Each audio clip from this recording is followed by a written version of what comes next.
안녕하세요. 오늘은 손자병법을 강의를 좀 하고자 합니다. 오늘부터 이제 당분간 오늘은 이제 소개를 좀 하고요. 전체적으로 손자병법이 어떻게 구성이 되어 있고 또 손자병법을 우리가 연구를 할 때 어떤 방법으로 접근해야 하는가라는 이런 좀 전체적인 어떤 설명을 드리고요. 그 이후부터는 이제 시계 1편으로부터 13편 용간에 이르기까지 각 편별로 해서 손자병법을 연구하는 강의하는 시간을 갖도록 하겠습니다. 자, 이 손자병법은 지금으로부터 한 기원전 500년경에 이제 손무가 저술을 했다고 알려져 있죠. 손자는 이제 손무를 우리가 높여서 부르는 경칭이고요. 이름은 이제 손무죠. 전체적으로 이 손자병법은 총 13편으로 구성이 되어 있습니다. 그래서 총 6,109자. 그렇게 많지가 않죠. 분량으로 보면 굉장히 이제 짧습니다. 자, 이 손자병법은요, 춘추 시대에 이제 저술이 되었죠. 이 춘추 시대 우리가 흔히 춘추 전국 시대 이렇게 많이 이야기를 하는데요. 이것은 우리가 이제 그 기원전 770년부터 221년까지 약 한 550년간의 기간을 우리가 춘추 전국 시대라고 그러는데요. 전반기를 이제 춘추 시대, 후반기를 이제 전국 시대라고 그러죠. 자, 이 시기는요. 주나라 그 주왕조가 이제 이 천도를 하게 됩니다. 동쪽으로 천도를 하게 되고요. 그때부터 기원전 요 221년 요 시기에 이제 진나라의 시황제가 중국을 통일을 하게 되죠.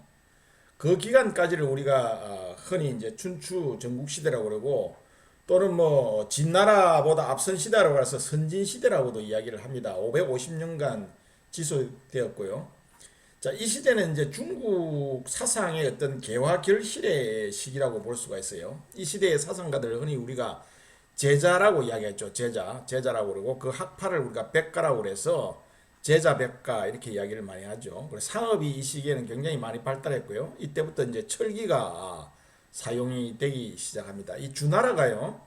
견윤족에 의해서 이제 도읍을 이 동쪽으로 이 낙양으로 옮기게 되니까 이 주왕실이 이제 급격하게 약화가 됩니다. 그래서 봉건제가 이제 무너지면서 붕괴하게 되면서 각각의 이 제후국들이 철제 무기로 무장을 해서 군대를 발전을 시키고 또 인재를 등용해서 주왕실의 반기를 들고 이 춘추 전국 시대의 패자가 되기 위해서 이제 치열한 전쟁과 또 제자 백가 사상 또 뛰어난 왕과 이 장군이 나타났던 시대가 바로 이 춘추 전국 시대인데요. 이 손자는 바로 이 춘추 시대의 사람입니다. 그래서 손자병법은 당연히 이 춘추 시대에 BC 500년경 지금으로부터 한 2500년경에 이제 이 손자병법이 저술이 되었죠. 특히 이 전국시대에는 또 전국칠운이라고 그래가지고 진초, 재현, 조위, 한 일곱 나라가 일어나서 서로 대립을 했고요. 춘추는 이제 이 오패라고 흔히 이야기하죠. 여기 진제, 초월, 이 오패, 청색으로 되어 있는 이 춘추시대의 춘추 오패고요. 그 다음에 분홍색으로 표시된 이 부분이 바로 전국칠흥이죠. 그래서 춘추시대의 영역은 요게 진하게 되어 있는 게 춘추시대의 영토였고요. 패자들의 영토였고요. 전국시대 영토는 이렇게 넓혀져 있었죠. 이후에 이제 춘추 전국시대를 마감하면서 이 진나라가 결국은 시황제가 중국을 통일하게 되는 것이죠. 자, 그래서 이 시대적인 배경을 우리 아는 게 굉장히 중요해요. 왜냐하면 이 손자병법은 여러 가지로 해석이 되고 있죠. 그래서 뭐 기업에서도 경영 쪽에서도 또 철학적으로도 여러 가지 면에서 이 손자병법을 해석하는 다양한 해설서가 나와 있습니다. 자, 그런데 이 다양한 해석도 굉장히 중요하지만 과연 그러면 우리 이 굉장히 많은 이 손자병법에 대한 해설서들이 나와 있는데요.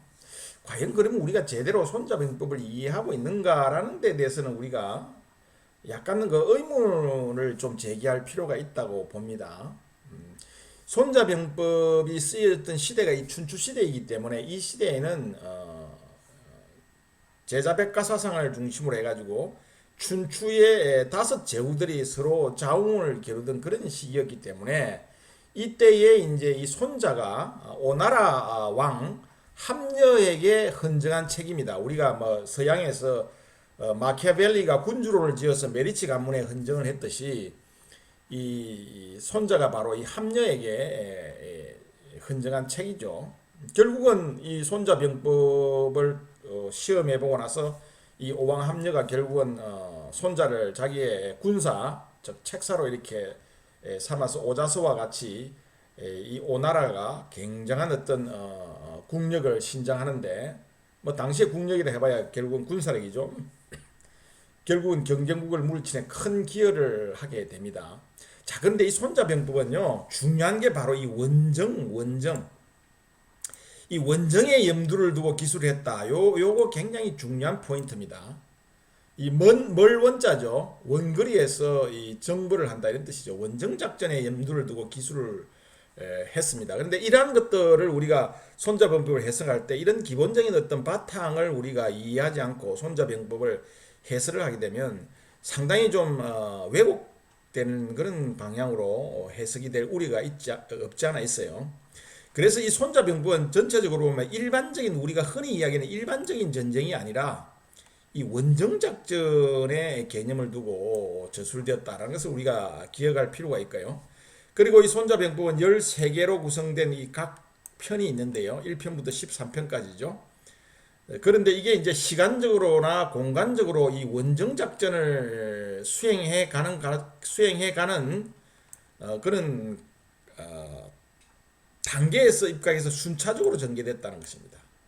그러니까 원정작전을 시작이 전 단계, 계획하는 단계로부터 원정을 출발해서 원정작전을 수행하는 이런 단계에 걸쳐서 시간적으로 공간적으로 이게 순차적으로 전개되었다는 것이에요.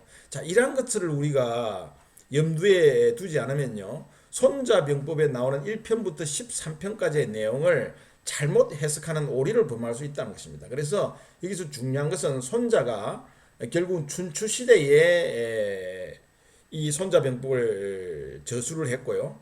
그리고 이 손자병법은 원정작전에 기반을 둔 것이고요, 기본적으로. 그리고 1편부터 13편까지는 이 원정작전을 수행해가는 그런 단계별로 시간적으로 또 순차적으로 이렇게 전개를 했다라는 이 자체를 이해하는 것이 손자병법을 해석하는데 굉장히 유용한 하나의 배경이 된다고 할 수가 있었어요. 그렇기 때문에 우리가 만약 이러한 것을 좀 간과를 하고 일반적인 전쟁과 일반적인 상황을 적용해서 손자병법을 해석하게 되면 상당히 왜곡화시킬 수가 있다는 그런 문제점이 발생한다는 것이죠. 그리고 이 손자병법은 굉장히 짧은 원문입니다. 6,109자밖에 되지 않죠. 그렇기 때문에 이 손자병법을 이 짧은 책이기 때문에 원문을 읽는 것은 그렇게 오랜 시간이 걸리지 않죠. 우리가 한자를 잘 아는 사람 같으면. 자, 그런데 그 행간에 숨어 있는 것을 이해를 하지 못하면 사실 손자병법을 우리가 제대로 이해한다고 볼 수가 없어요. 이게 바로 손자병법에 숨어 있는 함정이라고 할 수 있거든요. 자, 그래서 이러한 짧은 원문을 우리가 앞에서 이야기한 이 원정작전에 염두를 둔 것이고, 그리고 이 원정작전을 수행해 나가는 그런 단계에서 순차적으로 전개됐다는 이 사실을 우리가 알고 1편부터 13편까지를 해석을 해야 이 손자가 원래 의도했던 그러한 내용들을 우리가 제대로 이해할 수 있다는 것이죠. 손자병법의 구성은요, 이 시계로부터 용간에 이르기까지 13편으로 이렇게 구성이 되어 있습니다. 자, 우리가 앞에서도 설명했다시피 이 전체적인 손자병법의 어떤 구성 전체를 이해하는 것도 굉장히 이 손자병법을 올바로 이해하는 데 큰 도움이 될 수가 있어요. 자, 시계작전 이 모공 1, 2, 3편은요, 1편부터 3편까지는 전쟁 일반에 관한 이야기입니다.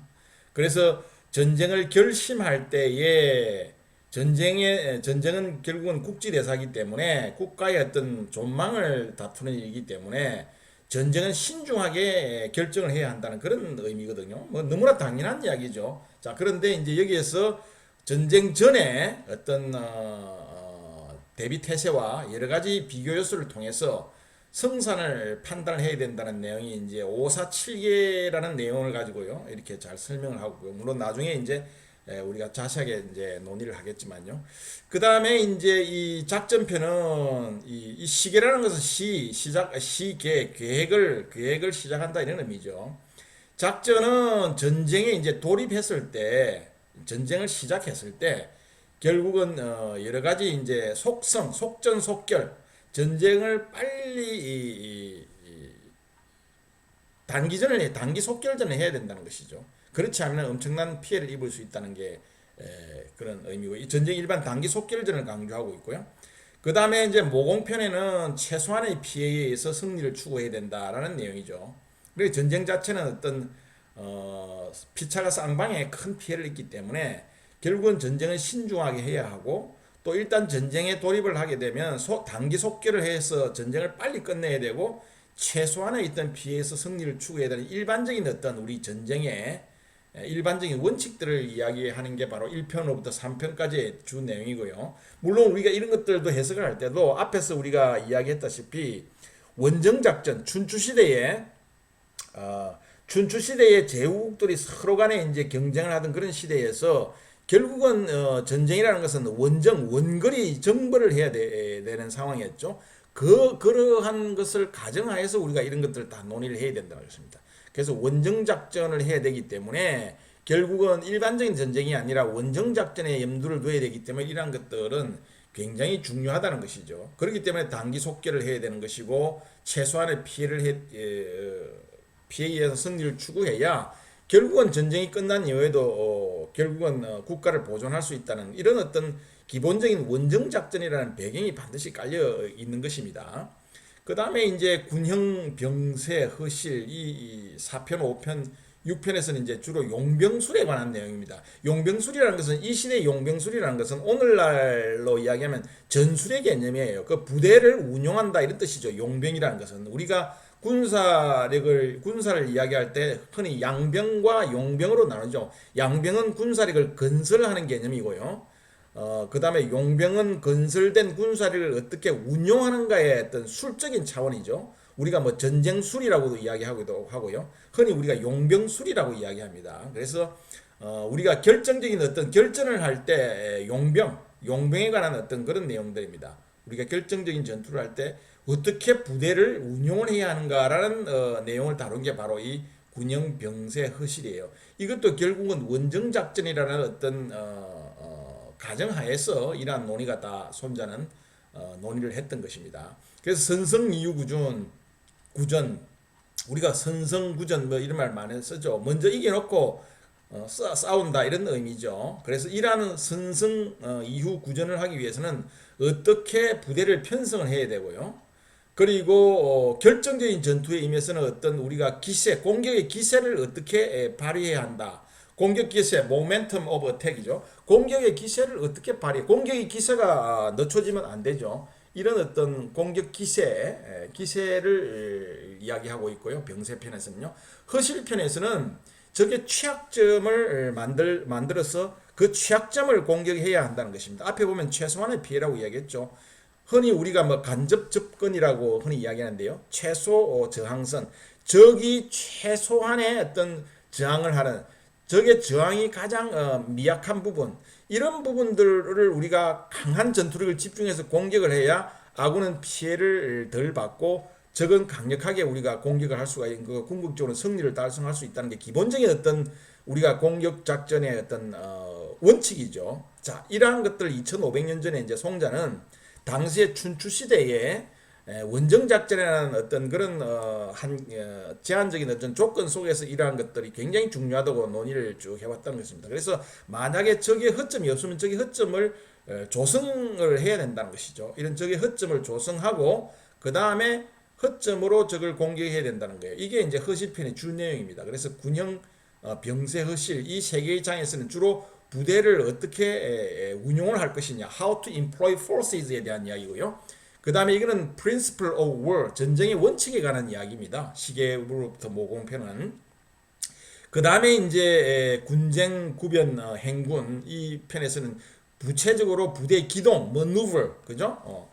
부대의 기동에 관한 내용이 나와 있습니다. 기동 간에, 즉 우리가 이제 공격을 할 때, 원정 작전을 할 때 기동 간의 용병은 어떻게 해야 되느냐, 즉 부대 운용을 할 때 기동은 어떻게 해야 되는가, 좀 더 부대 운용에 대한 기동 부분을 우리가 이제 구체적으로 말하고 있죠. 부대 운용이라는 것은 뭐 기동과 활약과 방호 이런 것을 다 포함하는 개념이고요. 그 중에서 병력이 적과 접촉해서 움직이는 것은 바로 기동이죠. 보병부대나 오늘날의 뭐 전차부대, 기갑부대 이런 것들이 이제 부대들이 이동하는 것, 적과 접촉해서 이동하는 것을 우리가 기동이라고 그러고요. 적과 접촉하지 않은 상태에서 우리가 이동하는 것은 뭐 행군이라고 그러고 그냥 이동이라고 이야기합니다. 그래서 이동과 기동은 완전히 개념이 틀리죠. 자, 그래서 부대 기동을 이 군쟁과 구변과 행군편에서 논의를 하고 있습니다. 그래서 핵심은 이거예요. 우직지계 기동 간의 용병. 우직지계라는 것은 뭐냐면 우리가 적이 앞에서도 이야기했다시피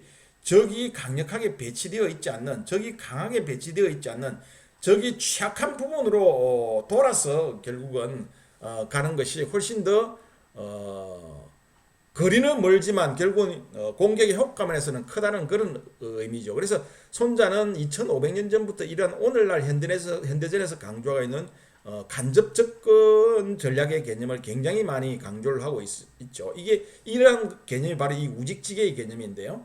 이 우직지계 기동 간 병력을 어떻게 운용한다라는 게 이제 군쟁편에 나오고요. 그 다음에 구변편에는 여러 가지 다양한 전장 상황을 상정을 하고 있습니다. 상황이 변화가 굉장히, 전장은 유동성이죠. 그리고 우연의 어떤 현장, 우리가 클라우제비츠가 전쟁론에서 이야기했던 어떤 전쟁이라는 것은 결국은 우연의 어떤 연속이죠. 우연히 판을 치는 그런 어떤 상황이고요. 그리고 상황이라는 것은 굉장히 유동적이고 언제 어떻게 변할 줄가 모른다는 것이죠. 이런 어떤 유동적인 상황에 대해서 이런 것들을 고려해서 무수한 어떤 용병의 변화에 대한 이야기를 바로 이 구변편에서 하고 있는 것입니다. 그리고 이 행군편에서는 기동 간의 이제 지형과 적정, 적의 상황이죠. 적의 배치와 또 지형을 고려해서 부대 기동을 어떻게 해야 된다는 이런 주로 군쟁 구변 행군에서는 이 기동하는 방법, 즉 돌아서 가는 방법, 적의 어떤 강점을 피해가고 적의 강력하게 배치된 지역을 우회하는 방법에 대한 기동, 그리고 무수한 어떤 상황 변화와 무수한 어떤 전장의 어떤 우연의 어떤 우연성 이런 것들 다 고려해서 기동을 다양하게 해야 된다는 그런 내용이 이제 구변편에 나오고요. 그리고 이제 지형과 적의 배치를 고려해서 부대를 어떻게 기동시킬까에 대한 문제, 이런 논의들이 주로 군쟁 구변 행군편에서 이제 논의가 이루어지고 있고요. 그리고 이제 부대 기동을 해서 결국은 적과 결전을 수행할 때 지형, 구지, 화공 이 세 편에서는 결국은 결전장에 도착을 해서 결국은 적과 어떻게 싸워야 하느냐에 대한 결전 수행에 대한 이야기가 주로 나와 있습니다. 그래서 지형을 고려해서 어떻게 병력을 운용해서 결전적인 전투를 해야 된다는 내용이 지형편에 나오고요. 지형에 대한 내용이고요. 그 다음에 이제 이 결전 수행에 대한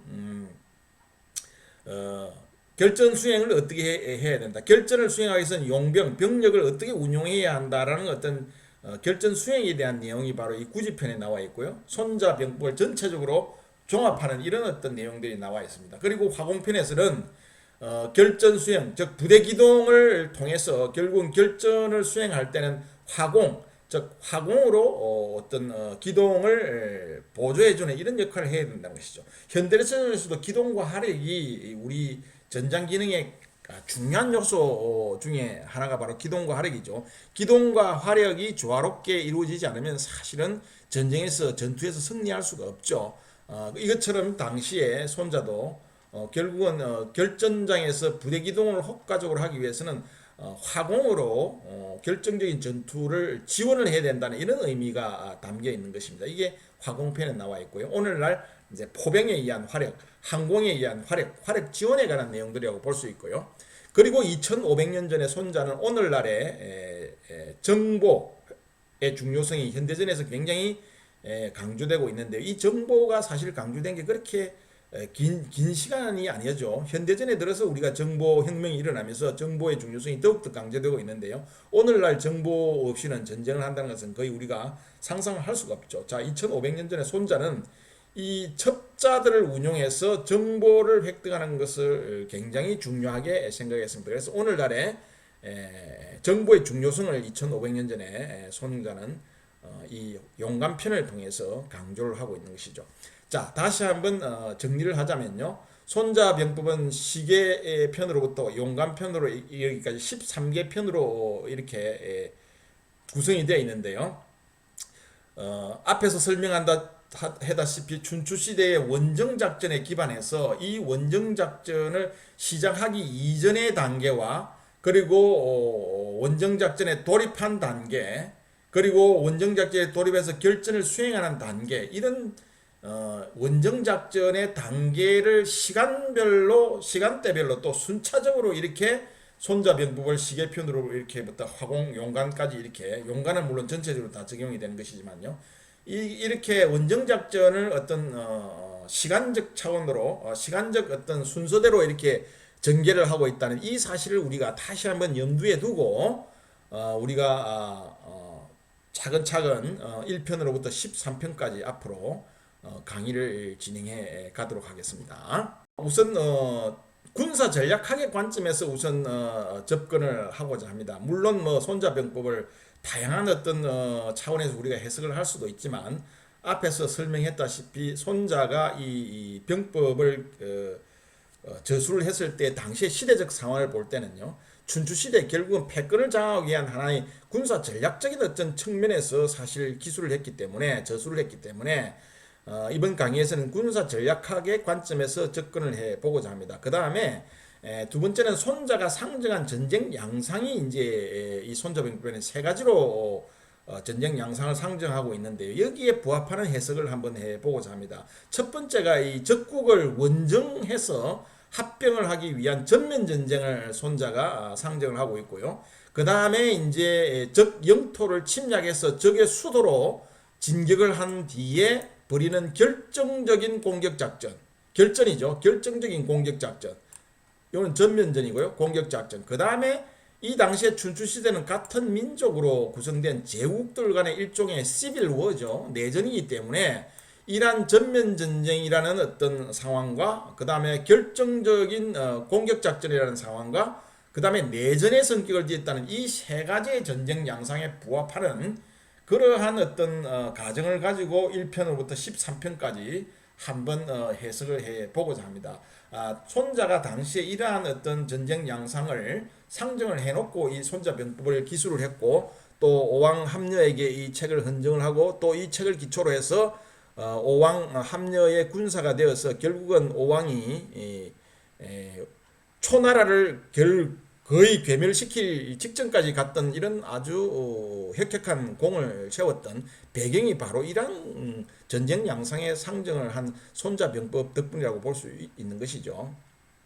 그리고 손자병법은 앞에서도 설명했다시피 이 구성과 전개, 즉 전쟁 일반, 앞에서 13편을 이야기하면서 설명을 드렸죠. 그 다음에 용병술, 부대기동, 결전추구, 이 순서대로 손자병법이 1편으로부터 13편까지 이렇게 기술이 되기 때문에 이러한 손자병법의 구성과 전개를 염두에 두고 논의를 이어가도록 그렇게 하겠습니다. 그리고 마지막으로 손자의 군사사상을 근현대 군사사상과 비교해서 더욱더 우리가 손자병법의 이해의 폭을 넓히는 방향으로 강의를 진행하고자 합니다. 자, 오늘은 소개 시간으로서요 강의를 마치고요. 다음 시간부터는 시계편으로 해서 13편 용감편에 이르기까지 하나하나 강의를 진행해 가도록 하겠습니다. 경청해 주셔서 감사합니다.